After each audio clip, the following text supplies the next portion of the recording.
बहुत बार लोग ऐसा बोलते हैं कि हमारी जो परिस्थिति है उसके लिए भगवान जिम्मेदार हैं, यानी कि हम किसी अगर ख़राब परिस्थिति में हैं तो उसका दोष हम अक्सर भगवान पर डाल देते हैं कि भगवान ने हमारे साथ ऐसा क्यों किया। और बहुत सारे लोग बोलते हैं कि हम तो हमेशा अच्छे काम करते हैं, हम भक्ति करते हैं भगवान की, फिर भी भगवान ने हमारे साथ ऐसा क्यों किया। तो मैं आपको बताऊं कि यार जो भगवान है किसी का कभी बुरा कर ही नहीं सकते, क्योंकि भगवान तो करुणा का अवतार है।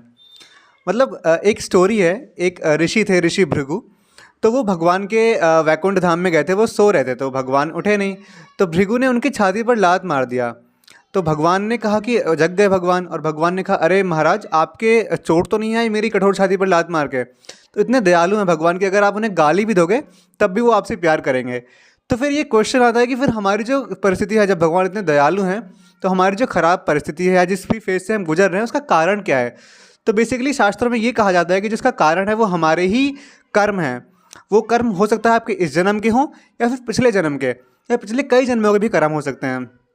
तो इसलिए यानी कि हमारा आगे तो ये जो मतलब हमारी स्थितियाँ हैं ये तब तक चलती रहेगी जब तक वो हमारे सारे प्रारब्ध कर्म खत्म नहीं हो जाते। तब तक तो हमें उसे भोगना ही पड़ेगा।